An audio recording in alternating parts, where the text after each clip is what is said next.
Добар ден, почитувани. Ја следите најновата Телма амбуланта. Во денешната емисија ќе зборуваме за спондилоартритис, ревматско заболување што се карактеризира со болки во грбот, зглобовите, утринска вкочанетост, кој може да заболи од спондилоартритис. Што ја предизвикува болеста, како се докажува и лекува. На оваа тема денес разговараме со доцент доктор Филип Гучев, ревматолог. Разговорот ќе го проследите веднаш по рекламите. Останете на Телма.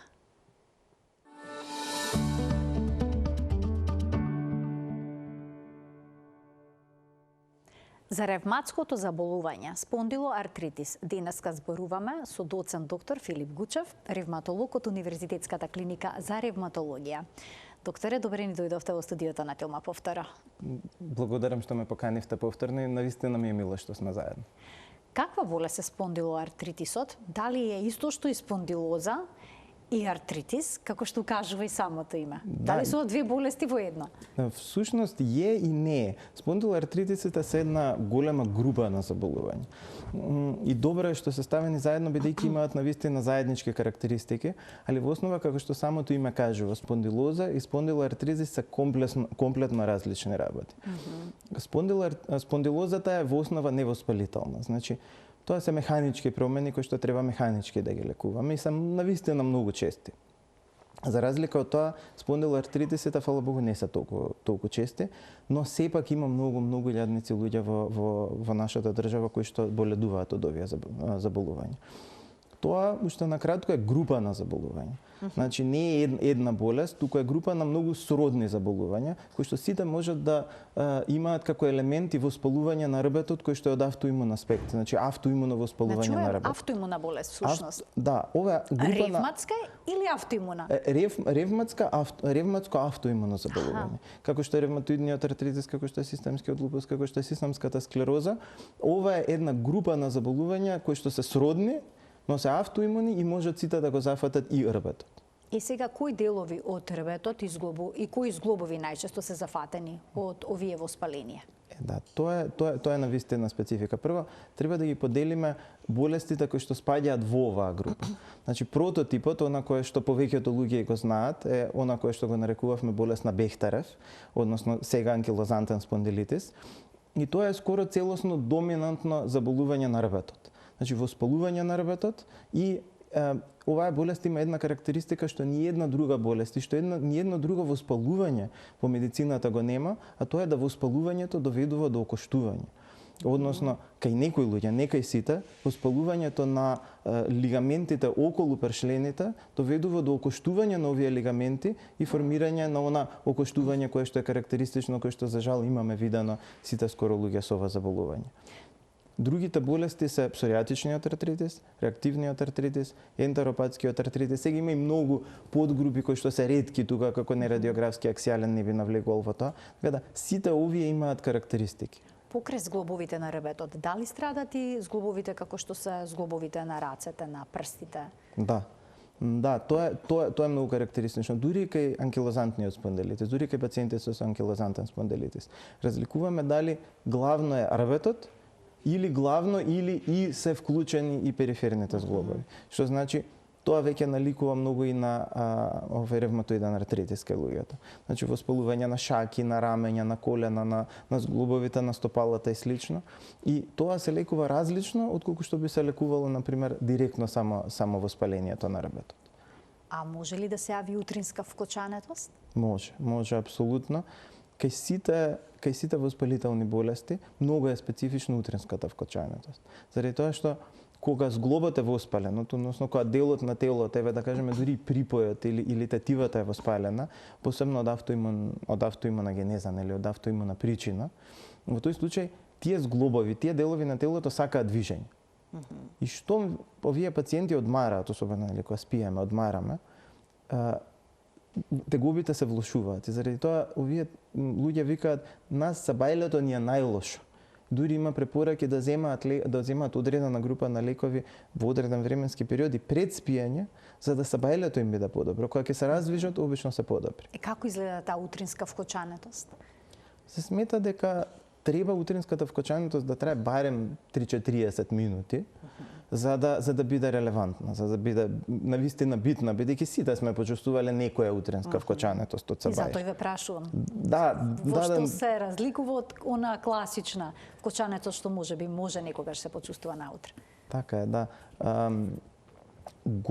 Значи, прво, не сме да се фиксираме за оваа карактеристика потенцијална на болеста. Навистина има, но е толку многу честа и кај невоспалителните болести да не е кога се правени, кога се валидизирани, кога се проверувани вредностите на различните симптоми кај воспалителните заболувања, се сметало дека не е толку карактеристично, не можеме толку цврсто да се фатиме за тој елемент за да кажеме да, ова ќе го користиме за дијагноза. Битен е, нас ни е битна смерница и пациентите можат заедно со се разбира топли врели отечени зглобови да го почувствуваат можеби и порано, за да нас не упати со соодветно ги испитаме и да видиме дали по критериумите тие ќе ги задоволат и ние ќе можеме соодветно да ги третираме. Така да ова вкочанетост всушност тешко виткање на рацете, главно на шаките зборуваме, пошто тука има најмногу зглобови, најмногу се чувствува. Но кај пациентите со спондилоартрит ова е и нарбетот. Значи, кај нив има една специфика, поточно две специфики кај рбетот, кај воспалението. За разлика од, например, една дискус хернија, која што е многу честа и која што се карактеризира не само со болка во грбот, туку и со трнење по нозе, една нога, две нозе, болки и слично кои што се пренесуваат, овие луѓе знае баш заради одмарањето да ги разбуди болка во грбот од сон. И тоа дали од крстот или од вратот, обично од крстот. Тоа се вика инфламаторна болка на рбетот, ако често се повторува. И второ, токму како и за зглобовите што зборувавме, за шаките како што зборуваме, доколку кога ќе станат од спиење не може да се свиткат например чорапи да си стават или патиките да си ги облечат. Или тоа е многу потешко. Им треба барем 30-40 минути да го раздвижат рбетот. Исто така се смета дека е иста манифестација или многу слична манифестација на воспалување како што и на шаките например. Доктор, ова се доминантните симптоми? Доминантниот симптом кај овие пациенти е болката. Ако е периферно, например, малце е комплицирана темата, зашто ако зборуваме, например, еве за псоријатичен артритис. Тоа се пациенти што доминантно имаат псоријаза веќе. И тоа, како што мислам дека студентите што работат со мене веќе знаат и секогаш е тоа прво прашање, најлесна дијагноза во реуматологија. Значи докажан артрит кај пациент со псоријаза. Тоа по меѓународните, по Каспар критериумите е автоматски псоријатичен артритис. И веднаш треба да се третира, ако се разбери имате соодветна барем базична лабораторија, да знаете дека тоа ќе биде сигурно кај пациентот. И сега ти чувствуваат болка, така? Болката е главна, болката е резултат на воспалувањето. Ако е на ниво на рбетот, ние не може да ја видиме, да кажем, со преглед, баш директен. Ако е на периферните зглобови, например на шаките, можеме. Тоа што ќе прегледаме со собствените раце, можеме да направиме ултразвук, ехо на тие зглобови, што не може да се направи, например, за рбетот. Што се може да доведе до појава на оваа болест? Еве очигледно псоријазата е болест која што води кон спондилоартритис. Има ли некои други заболувања кои што истото ќе го предизвикаат? Да, само да речеме псоријазата, не сакам погрешно да разберат пациентите. Многу е ретко да пациенти со псоријаза имаат артрит. Значи не секогаш води тоа. Постои асоциација, да, постои асоциација од наш ревматолошки аспект, бидејќи има за жал многу луѓе што имаат псоријаза, а мал дел од нив ако развијат артрит, автоматски ќе ги дијагностицираме со псоријатичен артрит. Така да не се плашите ако имате псоријаза, апсолутно не значи дека ќе развијате артрит. Но ако имате топли врели отечени зглобови, јавете се на ревматолог веднаш, бидејќи терапиите кои што се даваат за псоријатичен артритис во основа најчесто значително помагаат и за псоријазата. Така да тука се координираме многу убаво со нашите колеги на дерматовенерологија, да заеднички ги третираме, да даеме соодветна терапија која што ќе ја третира и кожата и зглобовите, ќе добиваме навистина срекни пациенти. Што со оние кои што имаат некакви воспалителни болести на цревата?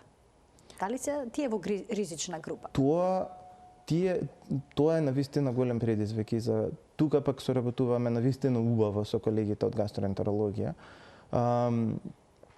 Тоа е голем предизвик за модерната медицина да добро ги смири цревата. Сега имаме навистина многу модерна терапија, во светот постои. Се бориме да имаме што повеќе и ние, се разбира, и се бориме навистина да ја развиеме и изголемеме свеста и кај пациентите за постоење на овој тип на терапија, и кај докторите за соодветно користење на таа терапија по светски критериуми, и се разбира за властите за навистина потребната, големите потреби на овие пациенти. Една од најголемите предизвици е третманот на пациенти со болка на цревата и артрити. Тука често имаме и пациенти кои што имаат инфламација и на очи, тоа се увеити, така да соработуваме и со пациентите и со колегите на офталмологија многу тесно за ова. И во основа доброто е што терапијата која што ја даваме, ние како ревматолози, особено заради тоа што ние третираме и системски заболувања, па соработуваме, се разбира, тесно со нив за да ја проценуваме најсоодветната терапија и најсоодветната, да кажем, и ефектот на нашата терапија во однос на органите за кои што тие се специјалисти и субспецијалисти.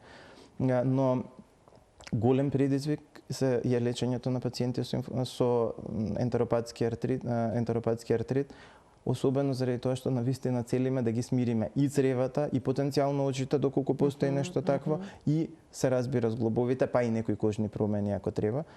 И може тоа да се направи, но обично се прави со комбинирана терапија, и тоа комбинирана, да кажам, синтетска и биолошка таргет терапија. А кои болести на цревата, воспалителни, се најчесто ризични за појава на оваа болест?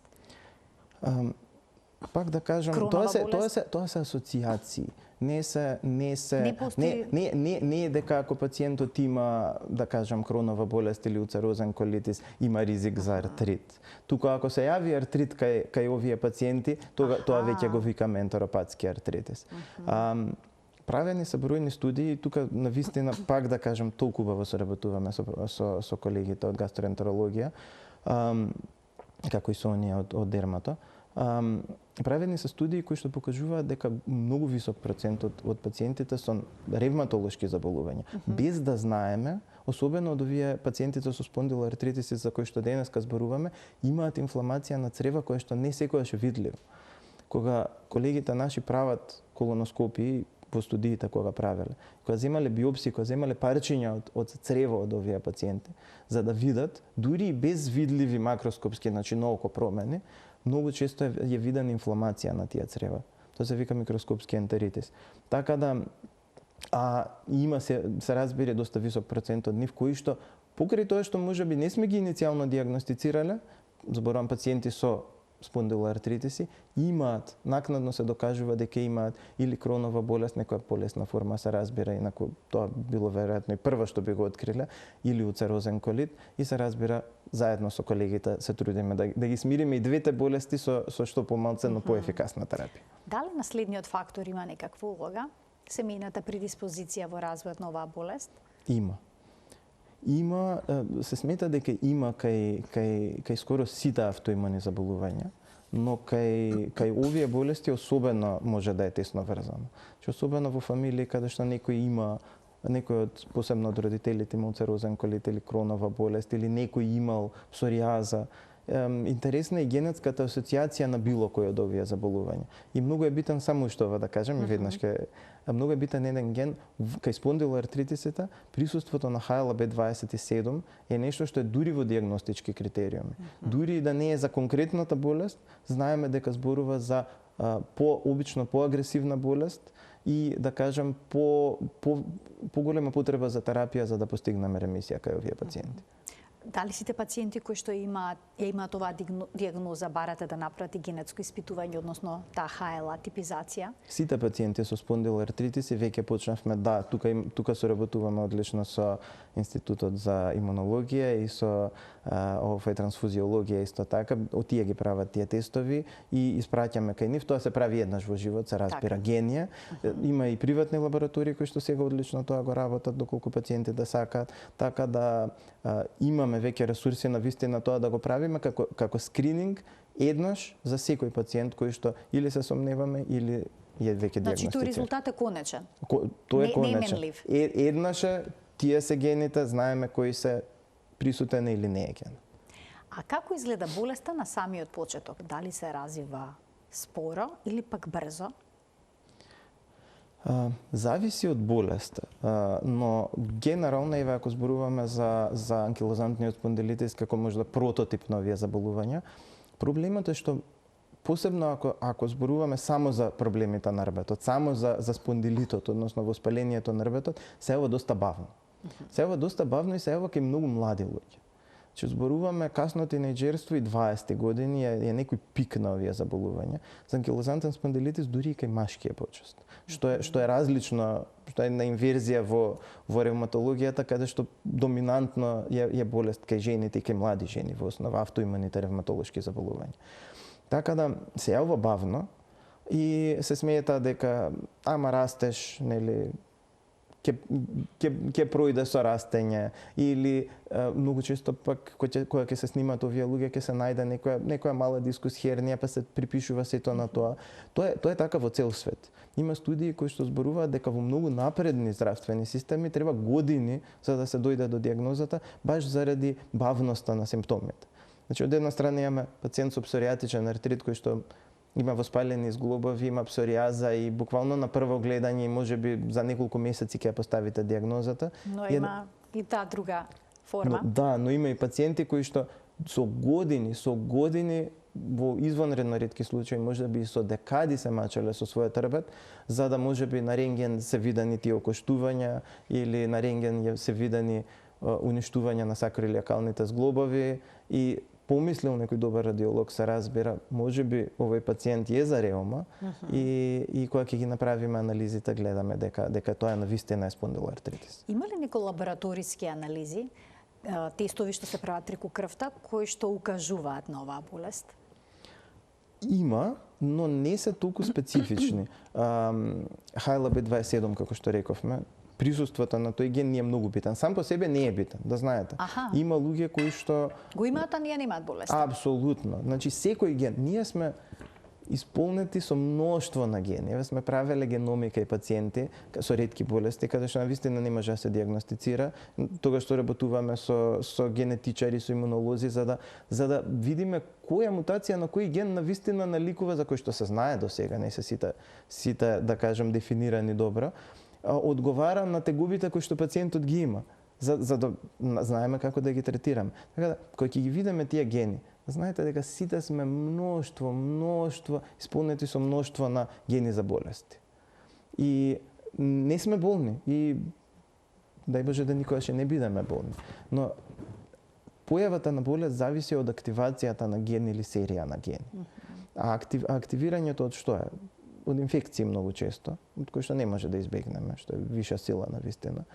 Од стрес. Стресот е нешто кое што навистина треба да работиме во животот, да најдеме некаков начин да го намалиме, бидејќи е огромен активатор на овие, да кажем, мутирани, пореметени гени. Пушењето цигари се разбира исто така апсолутно докажано дека тоа го прави, но и да кажем и загадувањето на воздухот и загадувањето, посебно луѓе што работат со хемикали и слично. Заради тоа е многу битно оние кои што работат, еве на пример, луѓето што фарбаат коли или работат во хемиска индустрија, навистина да внимаваат на заштитната опрема. Докторе, а како ќе биде CRP така овие пациенти? Оној C-реактивен протеин. Јас со генетика се зафатив, како што сум обично. CRP-то е најчесто покачен. Апсолутно е најчесто покачен и има значи специфична состојба кај пациентите со спондилоартритис, каде што можете да видите нормална или релативно нормална седиментација со покачено CRP. Тоа е многу специфично за нив. Тоа е специфично често за инфекции, но ако перзистира, ако трае многу, посебно кај пациенти со специфични симптоми, навистина помислуваме на некој спондилоартритис. Но пак мора да се потенцира, медицината не е математика. Имаме пациенти што сме ги дијагностицирале со хронични и тие обично се тие што најтешко се дијагностицираат. Бидејќи ова покачено CRP ќе упадне во очи и на многу други доктори. И порано или подоцна овие пациенти ќе поминат низ ревматологија. Но ако имаат нормално CRP, А хронични болки во ребетот, посебно на магнетна резонанца на крај ќе направат и некоја мала дискус хернија која што навистина може да го предизвикува тој проблем. Овие луѓе најтешко се диагностицираат. И кога ќе дојдат кај нас, кога ќе направиме снимки на сакроилиакални зглобови, кога ќе направиме HLA типизација, останатата лабораторија се разбира која што ја правиме, имунолошка и биохемиска, и кога ќе задоволат критериуми за вакво заболување, навистина е многу, да кажам, доцна. Не би кажал доцна во однос на лекувањето на болеста, него навистина прошле многу години. А што значи толку години да не се лекува оваа болест? Тоа во основа значи многу мака за пациентот. Значи многу мака за пациентот. Физикална терапија помага и кај, да кажем, дискус хернија, и кај спондилоартритиси, но различни се модалитетите на лекување, различни се вежбите, различна е едукацијата и различен е пристапот што колегите физијатри, например, би го имале. Друго, тоа значи многу испиени лекови за болка, најчесто без соодветна контрола од лекар, заради тоа што имаат мака луѓето, си бараат решенија на таа мака и што и да ние им кажеме, кога немат соодветно да го дефинираме, ќе си најдат решение во она што најмногу им помага.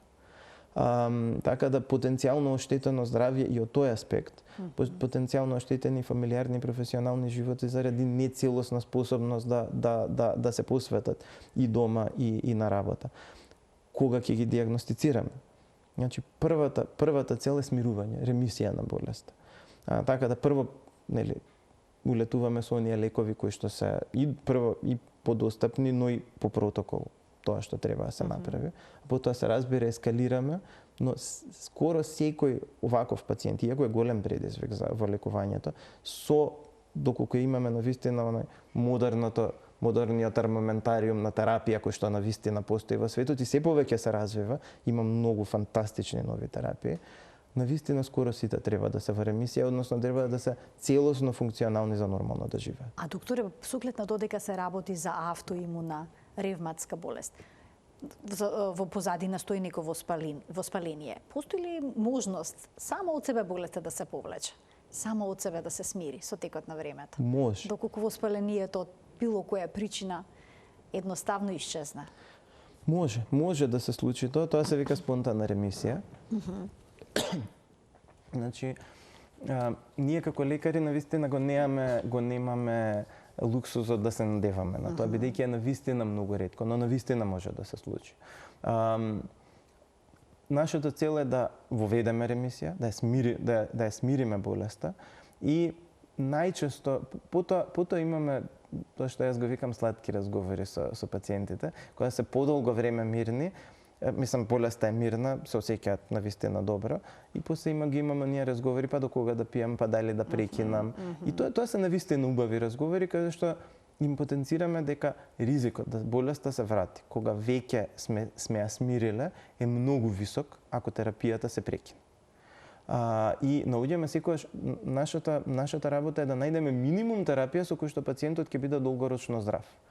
Дел од пациентите, па некогаш и ние имаме чувство дека може би навистина не треба, иако бидејќи нема протокол. Ова морам да потенцирам. Има протокол светски, кога терапијата се вклучува и за кого. Има протокол како да се дозира. Протокол да се прекине не постои, едноставно до сега не може да се направи.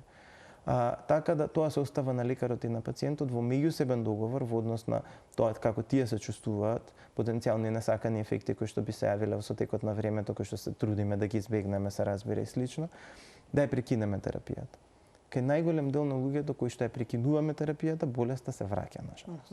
Но останува еден дел од овие пациенти, многу мал дел кои што не биле лекувани, а поголем дел, да кажам, од тие кои што се во ремисија се смирени без терапија, кои што биле лекувани, но сме прекинале, да бидат без лекови и без терапија, ама тоа е светиот грал во ревматологија. Така. Сега има класична терапија и современа напредна терапија. Со што се започува? Секога со класичната терапија или кај некој веднаш може да се преде, да речеме, со некоја биолошка терапија за болеста? Сега веќе и може по новите протоколи, да. Што е разликата? Пошто зборуваме за спондилоартритиси. Спондилоартритисите се многу специфични за лекување. Во основа најголем проблем генерално за да кажем за осигурувањата е лекување на чист спондилитис. Значи чисто воспалување на ребет. Зошто? Зашто имаме еден драматичен скок во однос на, да кажем, цената на лекувањето кај овие пациенти. Кога имаме пациент кој што е воспален само ребетот автоимун, протоколот е прво, не стероиди, зборуваме лекови како што е кетонал, бруфен, во одреден временски период, зборам 2 недели до месец дена, со промена на различни нестероиди и вежби специфични. И интересно е дека има добар процент од овие пациенти под 50%, кои што ќе се каде што болеста стварно се контролира на овој начин со тоа што гледаме нестероиди да не им даваме долго. И навистина вежбите помагаат фантастично. Физичката активност. Апсолутно. Специфични вежби, физичка активност, луѓе кои што се нафатиле, особено пошто се млади, често се машки, па и девојчињата се нафаќаат, значи со тренери во теретана, специфични вежби, тоа знае дури да ги спаси од терапија. Некој. Проблемот е што ако така не се смири на ваков релативно базичен начин, следното е биолошка и таргет терапија. Значи немаме синтетска терапија измеѓу која што помага за воспаление на ребет. Метотрексат, сулфасалазин, лефлунамид, лекови кои што ќе помогнат на периферните зглобови, на кожата, потенцијално и на цревата, не помагаат на ребетот.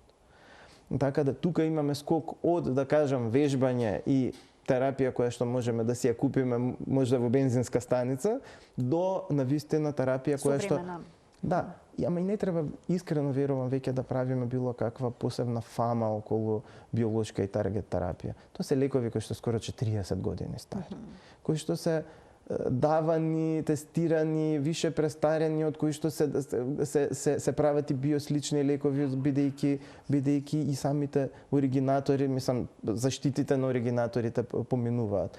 Така да, веќе се е релативно стандардна терапија. И мислам дека не е ни наше место како лекари да кажуваме што е скапо, а што е ефтино. Цврсто стојам на става дека треба да кажеме што е по протокол и што пациентот му треба за да биде здрав. Што е ефикасно. А останатото нели се решава системски.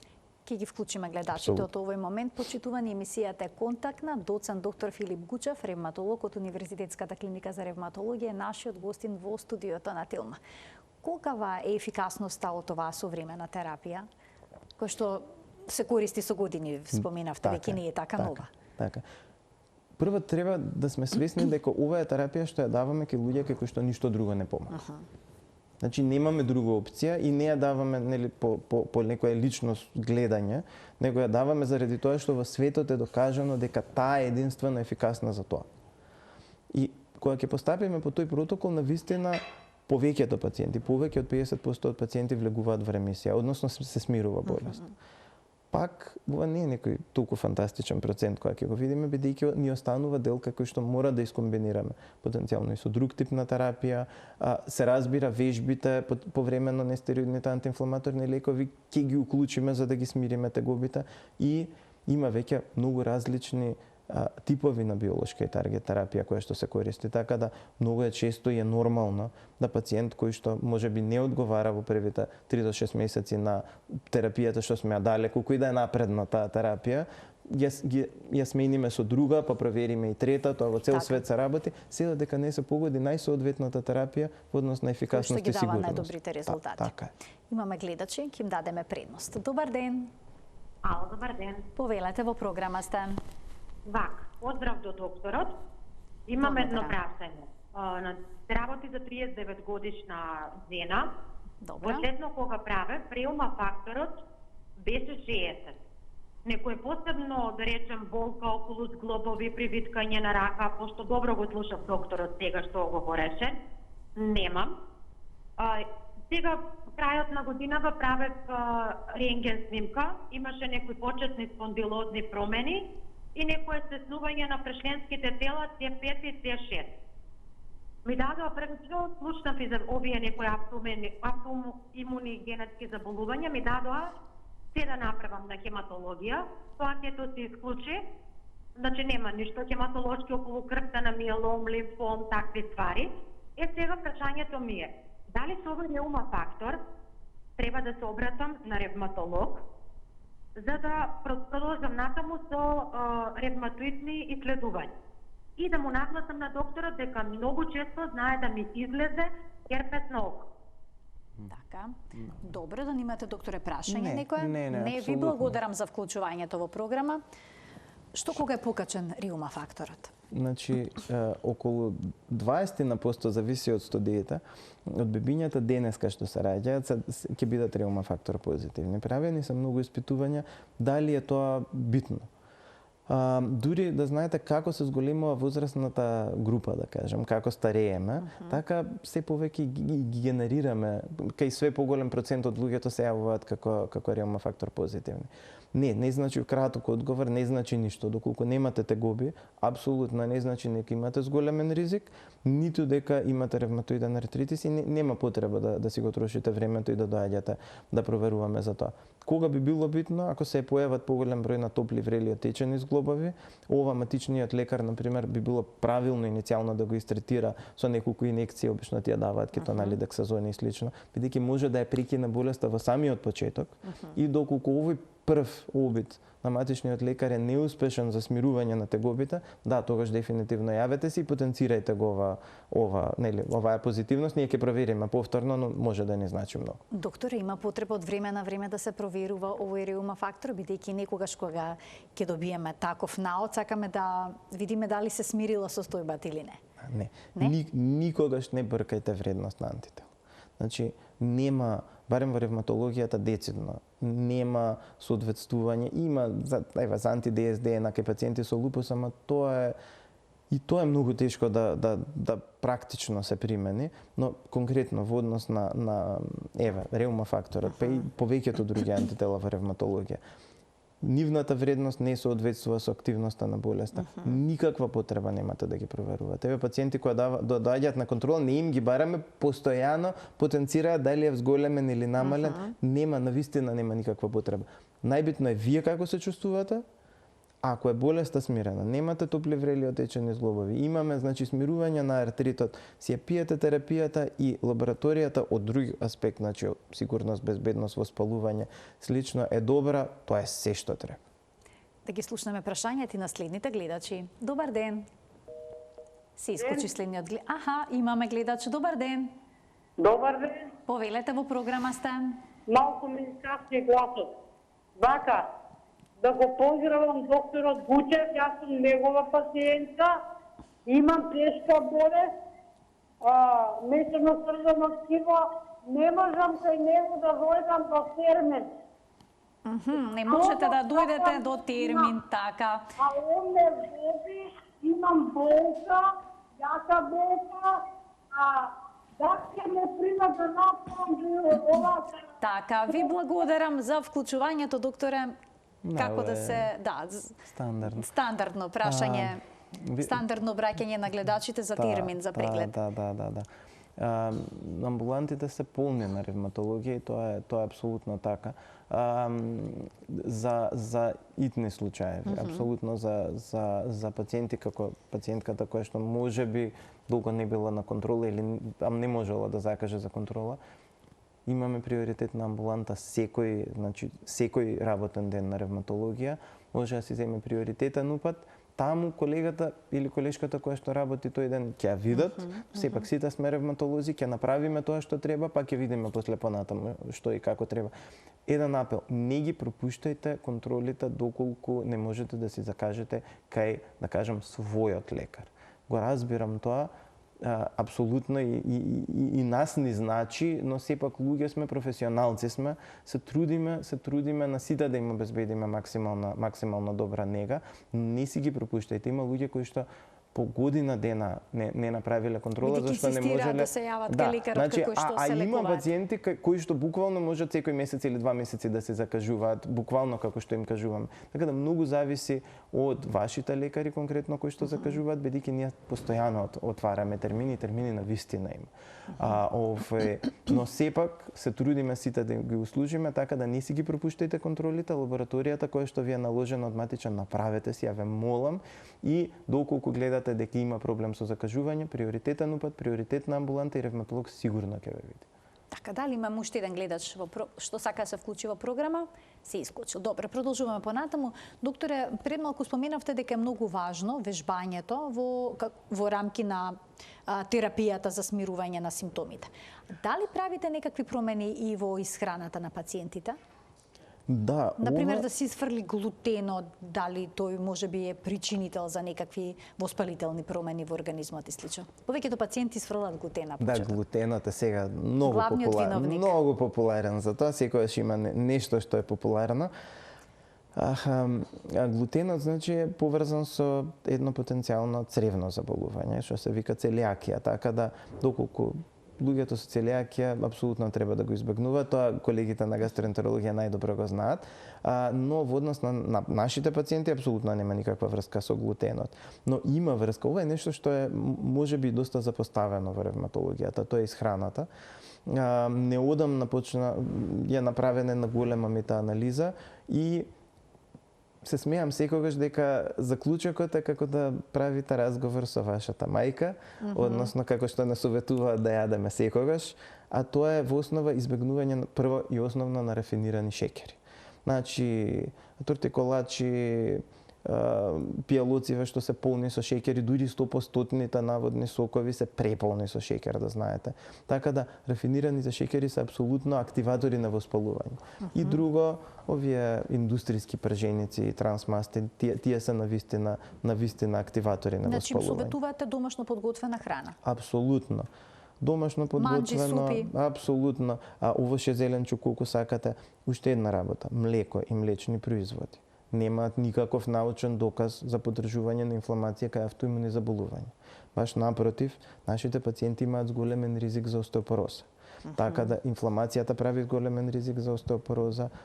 Голем број од пациентите со автоимуни ревматолошки заболувања се жени, ќе дојде постменопаузален период, инфламација, сме им давале кортикостероиди, а има навистина, мислам, штетни луѓе кои што го потенцираат тоа.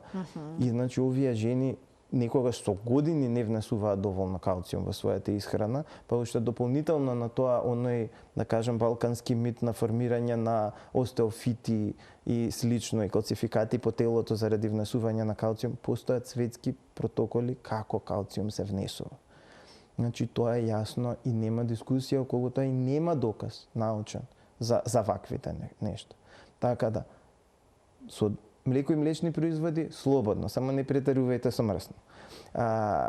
Нормална телесна тежина, што пониска, цврсто тело, активно и нема потреба за некоја поагресивна, да кажем, исклучување на храната во терапијата. Едноставно здраво јадете, избегнувајте рафинирани шеќери и индустријски прженици. Многу едноставно. Многу едноставно. Ќе ги слушаме прашањата на гледачите во продолжение на емисијата, дали тие имаат сложени проблеми со кои се соочуваат. Добар ден. Добар ден, го поздравувам докторот. Ви благодарам. Имам едно прашање. Пред 3 месеци добив мал мозочен удар.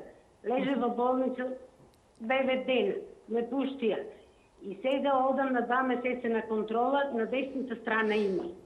И раката и ногата ми се здрвени, никако и терапија примам и никако да ми помине трпките. Дали може да ми поминат брзо време или постепено тоа?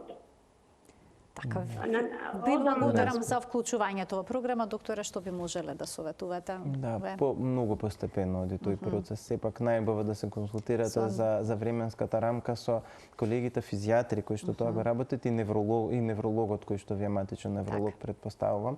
Но тие работи одат бавно, но одат и бараат навистина многу волја. Така да бидете активни, движете се максимум колку што можете, посветете се максимално на вежбите кои што ги работите со вашите физијатри, физиотерапевти таму. Многу трудење, многу волја и ќе биде подобро. Така, само со позитивен став. Ќе слушнем уште едно прашање од гледач. Добар ден. Ево уште една можност за гледачот да се вклучи. Да, ве слушаме одлично. Повелете. Поздрав од докторот. Благодарам. Јас сум со ревматиден артрит. Ало? Да, ве слушаме одлично. Со ревматиден артрит користам метатраксан и полна киселина. Прашањето ми е дали може да користам колаген? Аха, дали да користите колаген. Ви благодарам за вклучувањето во програма. Добро прашање. Да, добро прашање. Уште нешто што е популарно како избегнувањето на глутен. Нема големи ревматолошки студии кои што зборуваат за користа на конкретно на колагенот во, да кажем, во ревматолошки аспект. Има препораки во однос на истрошени зглобови, на препарати што содржат и колаген, но не толку заради колагенот, туку препораката е да има внес од барем 1200 мг глукозамин со барем 800 мг хондроитен сулфат. Тоа има доста производи кај нас кои што го имаат, има и доста квалитетни производи што го имаат. И предноста, пак да кажам, не е дека зглобот ќе се регенерира од ревматолошки аспект. Туку прави нешто навистина корисно, а тоа е да ја намали болката, без несакани ефекти. Големата работа на овие производи е дека немаат несакани ефекти.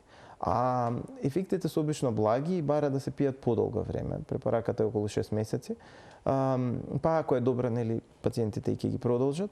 Но добрата работа е ретко има нешто да навистина не бара чести контроли и потенцијално следење на несакани ефекти, туку е релативно природно и е корисно за пациентите од тој аспект. Докторе, желатинот, доколку се конзумира во поголеми количини, дали може да замени колаген кој што се продава, да речеме, во... Пак многу добро прашање. Искрено не знам, заради тоа што јас сум човек по протокол и така да што не ми го пишува тоа во протокол или во некој гайдлайн книга, тоа не можам дефинитивно да ви кажам. Она кое што ги советувам и пациентите во основа, ако не им прави штета, а се чувствуваат добро, слободно нека го прават. Така, една супа од коска? Апсолутно. Здраво е за целиот организам, меѓу другото и за зглобовите. Корисно е, ако вас ви се свиѓа, убаво се чувствувате, дефинитивно нема несакани ефекти правете. Сега, кога зборуваме за контролните прегледи кај оваа болест, колку често треба да се изведуваат? Дали има потреба од редовни ехо прегледи на зглобовите за да следите во каква состојба се, па може би врз основа на тоа да процените има ли потреба или нема да се промени терапијата? Да.